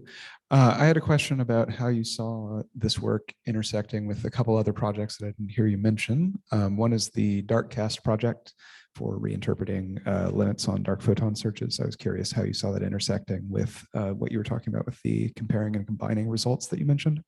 And I didn't hear you mention anything about the proposed long-lived particle detectors like Anubis and so on. And I wondered how you saw that intersecting with the current projects that you mentioned. I don't really hear very well. I'm sorry. Oh, I'm sorry. I was curious about how you saw the work you described comparing and combining results from different experiments, how that intersected with other projects like the DarkCast project, and then similarly how you saw the dark matter searches you described and intersecting with proposed experiment long-lived particle detectors like Anubis, Methuselah, Codex B, this kind of thing, and how you saw that intersecting with the work you were doing in the this collaboration. So I'm not so familiar with those other projects, so I must apologize. I think these projects could be hosted as well, and really this could facilitate the different recombination efforts from the different experiments. But the specifics of the different experiments, I'm sorry, I don't know. Yeah, there's a question here. Where was the here. Graham? Yeah. Hey, thanks, Graham Stewart from CERN. I was just wondering, Jared, this is all really nice, the way that you get sort of one interface to where people can look at the data from multiple experiments and do different kinds of analyses. And I was just wondering, as this all scales up, I mean, I know like all of the current experiments have put a massive amount of effort into making things like analysis reliable and to cope with infrastructure failures. So is this something that you've thought about? Because, you know, terabyte analysis, yeah, they are big for the individual, but they're quite small compared to what we do in the LHC. And if we want to eventually combine all of this together, we have to make it such that it's going to give reliable results back to the user. So how's that managed in the infrastructure? It's a very good question. I think that this is a much longer term outlook that we need to consider. But I don't, at this point, I don't have a vision for scaling up to exabytes level maybe, so. Okay, so I would say, oh, there's a question, and that's the last that we can take. Hi again. So I have a quick question about, so I know like a lot of different dark matter experiments tend to be very model dependent, right? Like you're measuring a very specific energy range and a very specific like particle theory. And so I was wondering like if this poses a challenge for combining results from different experiments, because like dark matter is such a wide range of energy, like, you know, like that, like, it seems very difficult to do this without being like, okay, there's a group of experiments with this energy range. Let's just compare like, you know, this, these group of experiments as opposed to like, you know, all the experiments together, if that makes sense. Yeah, it makes sense. This is a very good question. Actually, this is something we talk about quite a bit, and we really need to spend more effort on this. As it is now, we often combine collider experiments with direct detection experiments, collider experiments with indirect detection experiments. But we really need to come together to find a solution to work all together in one way. So, yes. Okay, let's thank Jared again, and we move to the last talk for today.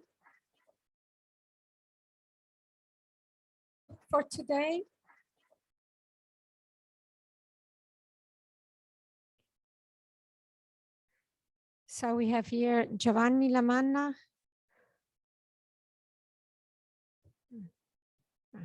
Thank you, Giovanni. Who is going to give us an overview of the ESCAPE collaboration, the long-term perspective. Thanks, Maria. And let me thank also the organizing committee for their invitation. I think it's fine. Can we move the? And I introduce myself. I'm the director of the lab laboratory. That is the closest, geographically speaking, laboratory in France to CERN since 47 years. And I'm here in the capacity of director of the ESCAPE collaboration, and I will provide you with an overview of the ESCAPE project and the long-term perspective, although Jared already introduced the concept. So first of all, I would like to remind you that in 2018, the European Commission introduced the opportunity of building cluster of research infrastructures with in the list of the S3 that is the list of projects that are considered with the highest priority by the European Union member states. In order to support the open science data intensive research and rise productivity of researchers and to lead to new insights and innovation. Practically speaking, they wanted to have a commitment from DRIs, from the research infrastructure, in the fairness of data, where fair is fundable, accessible, interoperable, reusable, and try to bring them in a sort of anticipation in view of the implementation of the concept. At that time was just a concept, the European Open Science Cloud, this cloud of science data in Europe. So the ESCAPE cluster is one of these 5 domain-based science clusters, gathered the list of projects that are present in this figure. You have projects spanning the full electromagnetic spectrum. Those are, most of them are a next generation project that are going to enter in the phase of implementation for the time being, including also other messengers, gravitational waves with Diego Virgo and cosmic ray neutrinos with CNTRINet. And we also have a high energy physics project, namely CERN with the high luminosity LHC, and the FAIR at GSI nuclear physics accelerator based project. The way we brought together astronomy and particle physics research infrastructures was responding to some aligned expectations. First of all, the large volume of data that these new facilities are going to generate. Open science has a must for most of those arise because they are going to operate as open facilities, observatories, and furthermore, as the previous speakers has tried to show to all of you, there is a clear wish from the scientific community to try to have a sort of degree of freedom of interoperating data from accelerator-based experiments and also observatories of the cosmos for a sort of global multi-probe approach to fundamental questions. And this implies tools, services, and also a different way to conceive the cooperative efforts in science. There is also the need of enhancing the coordination based on some relevant complementary excellences in data stewardship. The one from the astronomy that is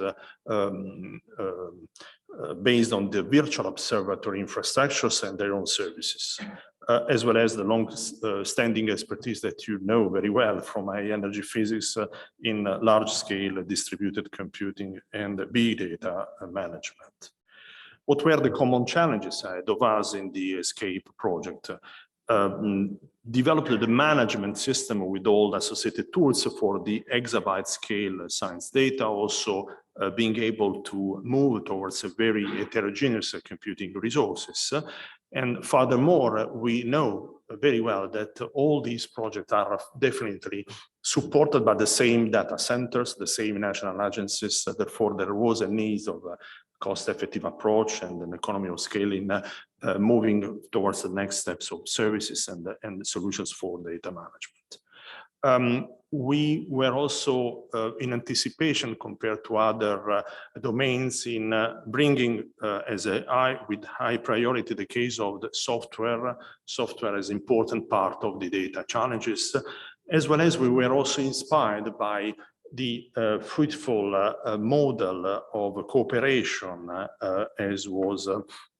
as it is established within the HEP Software Foundation, aiming really at extending the cross-fertilization even further than energy physics. And indeed, already with the precursor cluster Asterix, where we brought together astroparticle and astronomy, the community were really enthusiastic in the idea of sharing and knowing each other about software developments for data analysis. And then, of course, connected to this, there is the need still of supporting new skills, profile, and also facing the issue of recognition in academic environments. So it was already just presented by the previous speaker, the composition of the ESCAPE project under H2020 work program. The project is recently ended, the beginning of this year.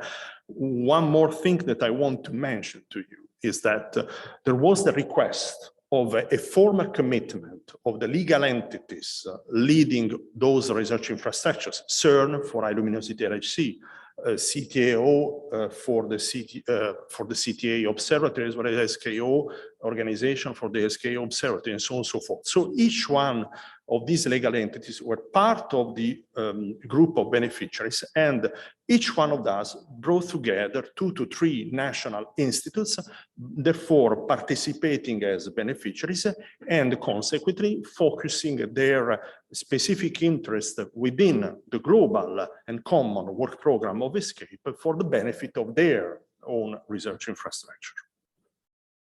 It was already mentioned how ESCAPE was acknowledged as an example of real synergistic cooperation scheme in the deliberation document of the European strategy updating in 2020, and also the fact that ESCAPE was really addressing some important priority, among others also the fact that we wanted to strengthen the cooperation with the European Commission, as well as enhance the consensus and the adoption of all paths bringing the community to open science.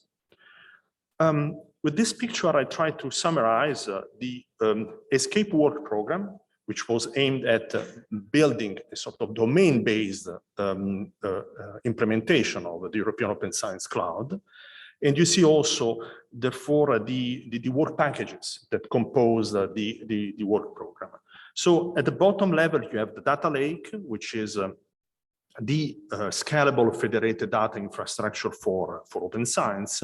And another important brick of this concept is the software catalog, because it's the way we have a repository of scientific software, but we have already learned by the previous speaker that is much more than a passive catalog. It's a place through which we bring together scientists, physicists, and computer scientists to work together on the development of software. And then we took care about the interfaces, and interfaces, which means the one typically in the astronomy related to further development of the virtual observatory services that have to face also the challenges of the large volume of data coming from the next generation projects.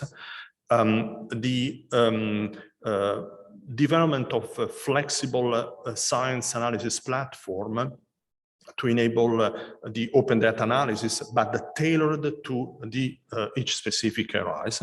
And then the citizen science, allowing also our fellow citizens to access data and participate in the research process.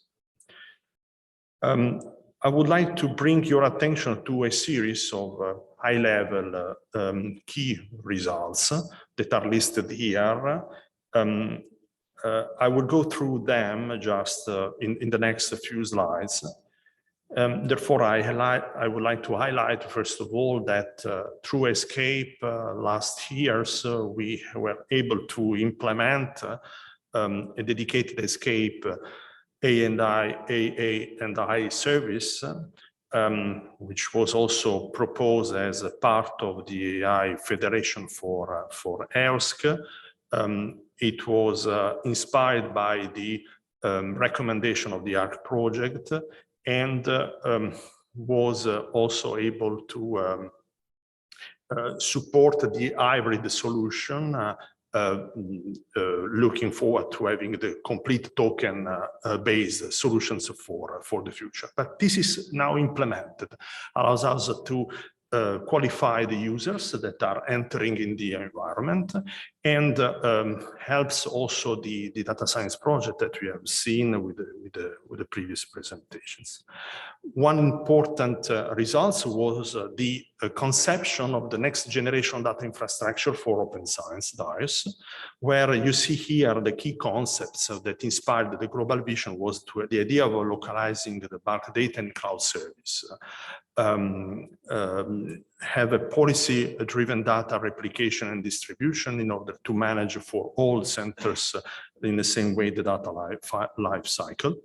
Structuring a distributed federated storage for reliability, accessibility, sustainability.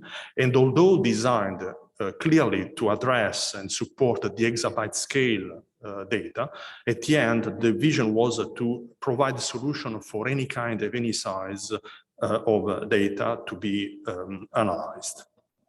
Finally, the capacity of interfacing the cloud with any kind of heterogeneous computing facilities were considered. And in the same time, we wanted to have solutions and the services able to work at different levels, national, regional, and global. So the solutions was the data lake, was a concept. You are going to have during the week a couple of talks that are presented in these slides that will give you really the flavor of the way the data lake works and the success that we had with this with its implementation. In the figure we have on the left side you have the idea, the vision that we had. On the right side, a sort of more detailed implementation. At the end, based on a set of about 10 data centers, we implemented the data lake. We had a prototype that we are supporting. We are using such a prototype for producing science, but in the same time, what make me proud in our challenges is the fact that the different research infrastructure that committed together to work out together, to develop together the data lake, we're also committing in following the development once the prototype was deployed in some data analysis challenges, performing production-like data management, processing, and analysis workflow. And this was done by each of the ARIs that you have depicted here with their own logos. They made the choice of their priorities, and all together we validated the data lake.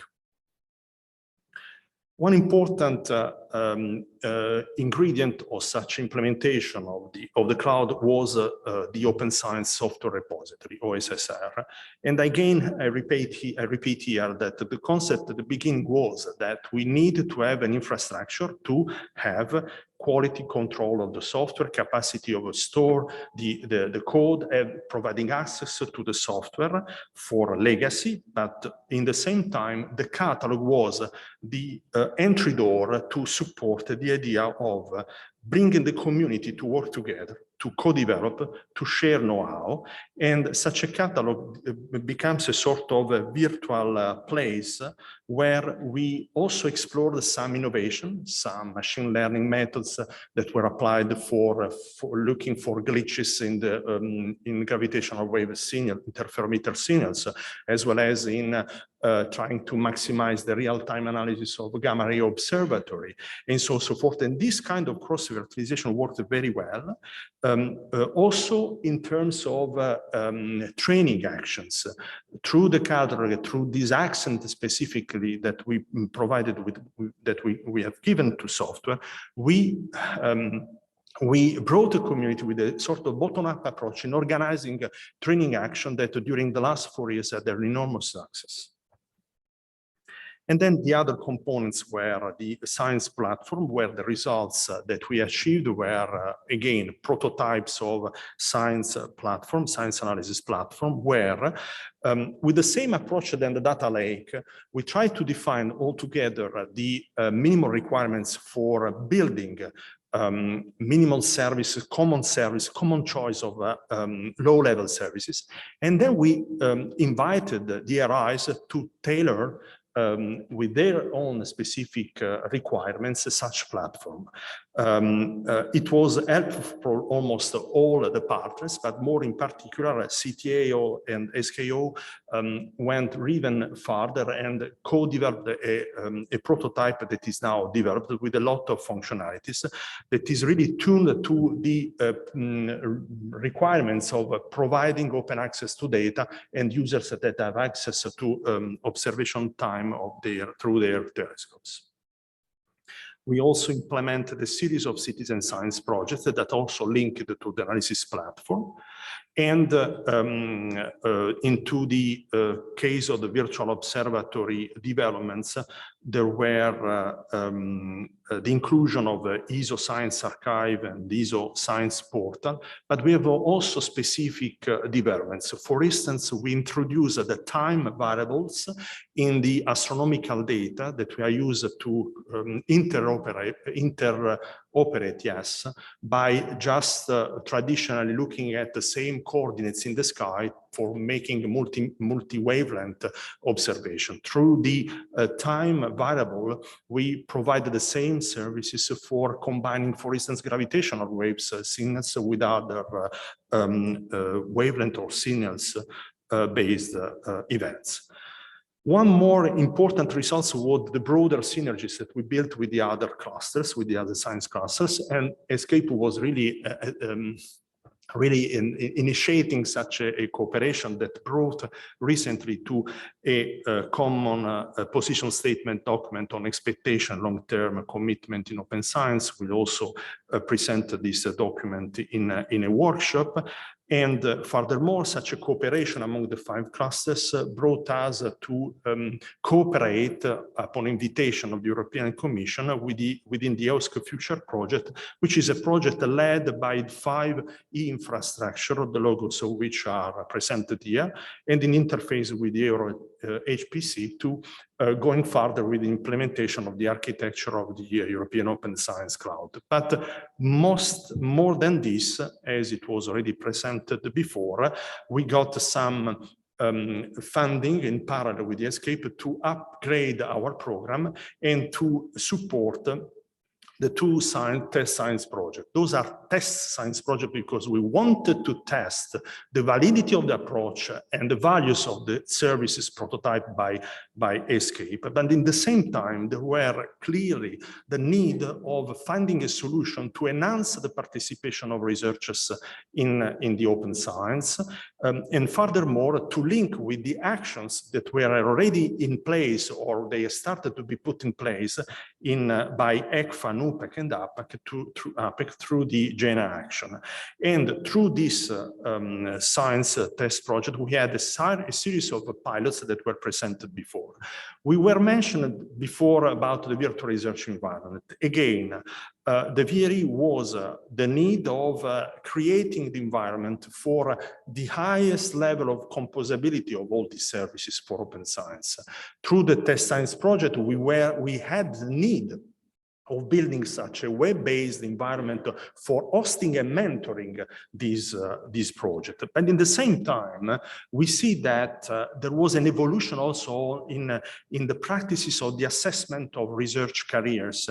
And therefore, the idea of, through the VRE, proposing with the scientific results, all the digital objects that are associated to the results behind the publication provides the entire panel of elements for reproducing the results, producing new results on top of the published one, and at the end also guaranteeing the rewarding for all scientists committing in such an effort.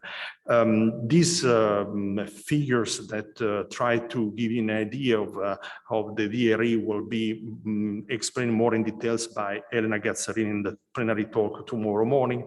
But again, what I wanted to say is that through the VRE you have the possibility to explore all the services from Escape and others which compose the data lake, the analysis platform, the software repository. But you see that at the end, when the users through the AI service, he is qualified, he has the possibility to go into the data lake, retrieve data, or populate the data lake with his or her data, using the software repository to tap in the software repository to take software, but also to upload into the software whatever he develops in community, in cooperation with the other members of the environment.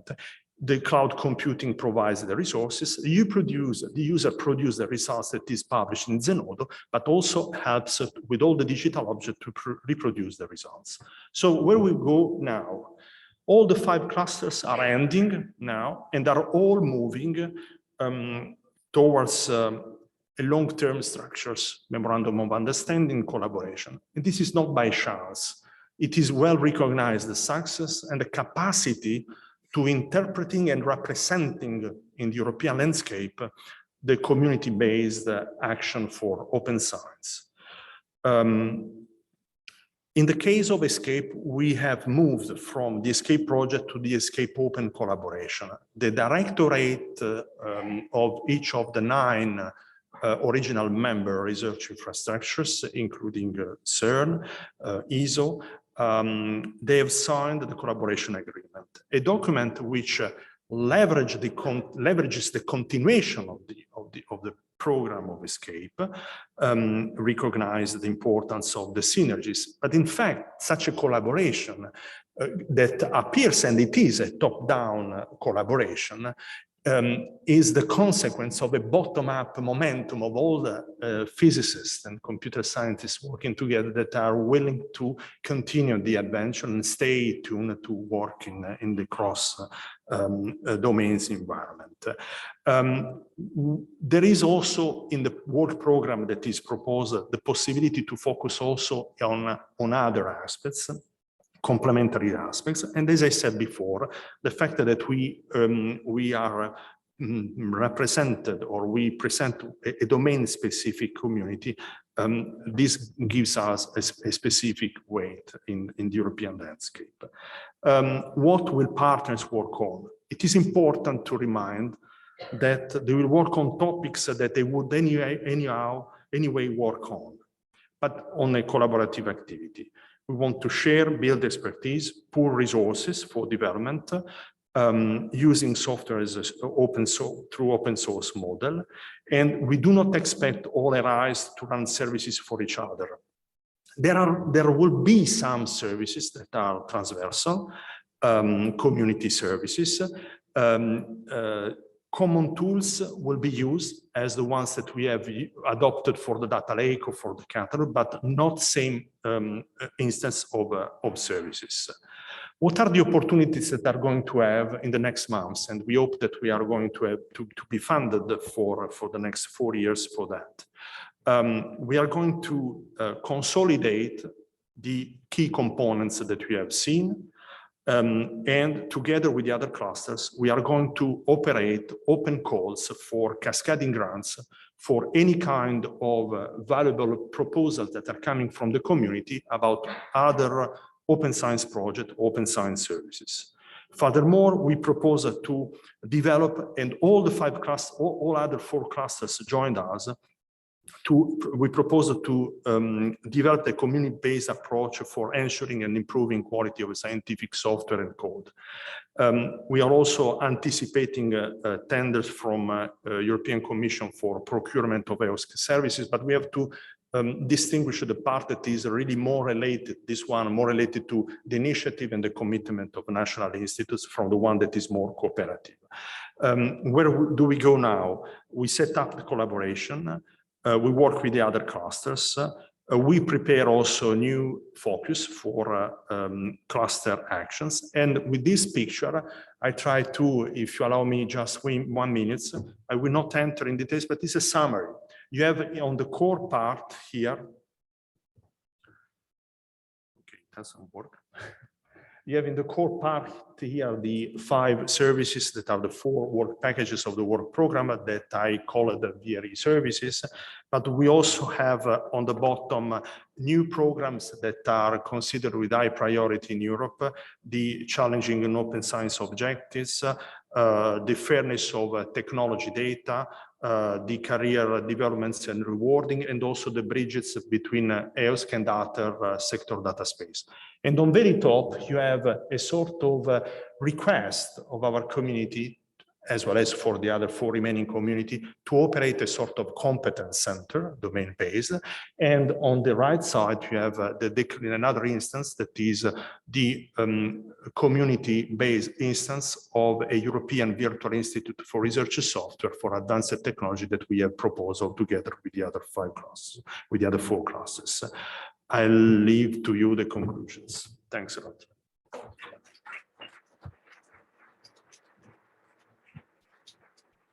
So we have time for a few questions before closing. There's a question here, Ian. Yeah, it's coming.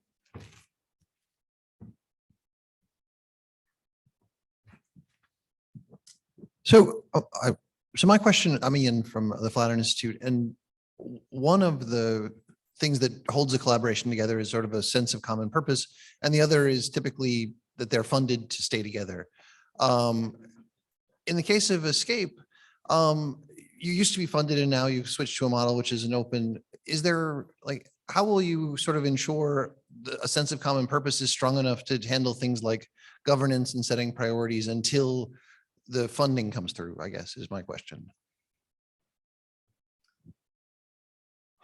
I think we cannot escape by the evidence that Escape is a result of a dedicated funding. And I believe that at least I have to answer your question based on the typical European context and the European Commission context. First of all, independently on the funding, there was a clear, and there is still a clear wish to advance together. I talked to the scientific community, and I think there is no way to neglect this. We succeeded since the last 10 years, Asterisk and Escape, to bridge the sociological barriers. Therefore, community are together.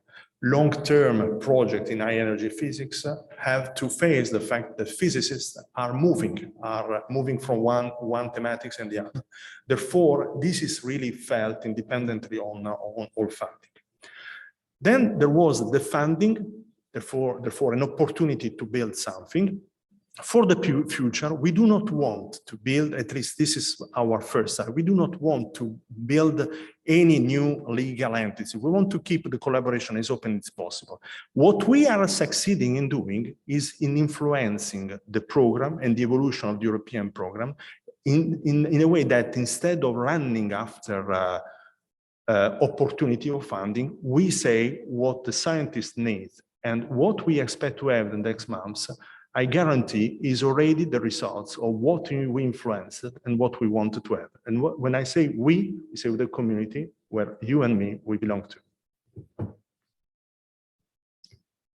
More questions?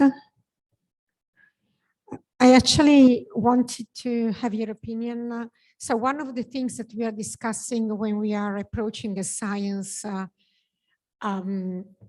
institutions like EuroHPC is the gap in a way of communication of how sciences like our can influence or can be close to the to guide the evolution of the computing infrastructures of the future.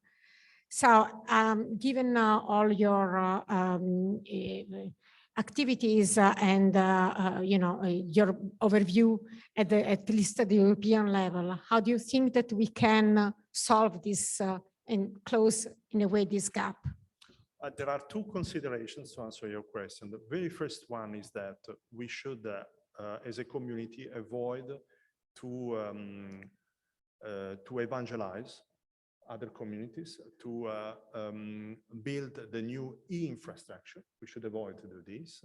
Also including, because of the needs of the heterogeneity of the resources, also HPC. We have, as you said, interface that. The way we should interface is that if the clusters, as it is the case today, now we'll see in the future, that if the clusters, scientific clusters, are recognized in their capacity of gathering collectively the needs and the expectation of the community, we should continue to use such a business card to the Commission. And because it is easier, it's already achieved with our national agencies, but to the Commission to communicate about the priorities, technical priorities, technological priorities that can also cover the part that you are mentioning, the interface between HTC and HPC. Then there are now funding schemes related to supporting R&D technological developments. But the Commission is not supposed to know or to shape a strategy. It's supposed to address opportunities based on our own strategy. Therefore, we have to communicate, discuss, and we have to find the correct intersection. I believe that in HPC, between CERN and SKO, we have seen already in ESCAPE, there is a clear understanding of how to phase the exabyte scale plus the HPC or the heterogeneous computing. We have to use this clear, genuine lever arm to say what is the next steps, what we need, and in which direction we want to go. But I think it is evident, or at least the door is there, and it is quite open, but we have to keep it open altogether. We have a challenge. Okay, so I would say that we can close this session, thanking again Giovanni and all the speakers.